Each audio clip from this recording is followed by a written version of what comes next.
Mas o que acontece? O Novo Testamento ele já foi todo escrito por causa das heresias.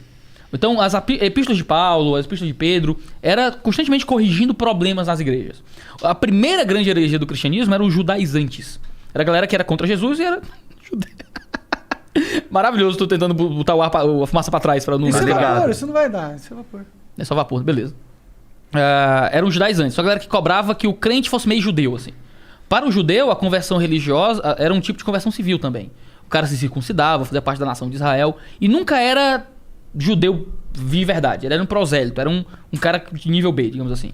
No cristianismo isso não acontece. Agora não tem mais circuncisão, não tem mais as rituais, as práticas judaicas. Mas os judeus que se convertiam, muitos começaram a impor sobre os gentios, os não-judeus, as mesmas práticas judaicas. Entendi. Então Romanos fala contra isso, Gálatas contra isso, Hebreus contra isso. Várias cartas corrigem esse problema.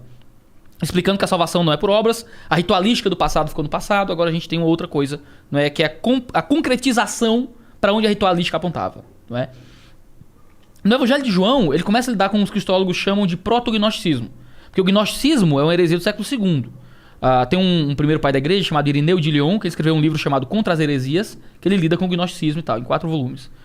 Mas havia um protognosticismo ali no período primitivo, em que o pessoal dizia, não, ó, Jesus não era homem de verdade, porque a carne é má. Então como é que Deus pode virar homem?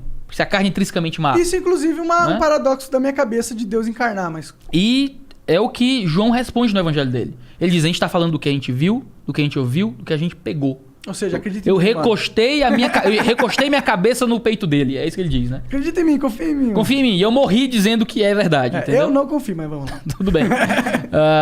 Eu acho que tem que ter muita fé pra não acreditar nisso. Eu não acredito em humanos. Eu acredito em Deus. Caralho! Aí, esse foi... Aí. Vou usar isso contra você depois. Tá bom. O que acaba acontecendo é que ele vai lidar com essa ideia. Ele vai dizer que a carne não é má. A carne não é intrinsecamente má. Né? O que é mal é o pecado. É aquilo que é a cobiça dos olhos, é o amor pelas coisas do mundo, é se entregar para as obras da carne, é não amar o próximo e tal. Ele vai argumentar o que é o mal de verdade. Não é a carne que é má. Não é? E por isso não tem problema Deus ter encarnado. Não é? Porque se fosse assim, a gente que se converte, como é que vive? Mas não existe parada. A gente vive, mas a gente... Mas se a carne é mal, eu tenho que fazer o quê? Tenho que cortar minha carne? Você pratica maldade. Contra o meu corpo? Às vezes... Não, você tá falando que eu ainda sou mal porque exato. Mas não é porque eu sou físico. É porque você é físico. Não, é porque eu sou ruim. É diferente. Mas eu acho que a fisicalidade... Por exemplo, ó, essa mesa é física e não é moral. Eu sei, mas por exemplo, ó, Jesus sem querer pisou numa formiga. Se ele fosse Deus... Ele não podia pisar na formiga. Talvez, sei lá, ele pode matar uma... Então, mas não existe alguns paradoxos de Deus estar encarnado? Se ele toma uma decisão... Não, existe. Paradoxos de Deus estar encarnado, sim. Então, existe, tipo, se Deus tem que ajudar 2 pessoas encarnadas, ele tem que tomar uma decisão. Ele vai tomar uma decisão porque... Como que ele vai... Baseado no quê? Ele é humano, tá ligado? Ele vai ter que tomar uma decisão que é injusta. Como que Deus vai tomar... Se ele tem que salvar 2 pessoas que estão caindo do penhasco, ele vai conseguir... Salva 2, ele faz assim, aí sobe assim as 2. Só que... Mas, você vai entrar no mundo da... Você vai entrar no mundo da fanfic do, né?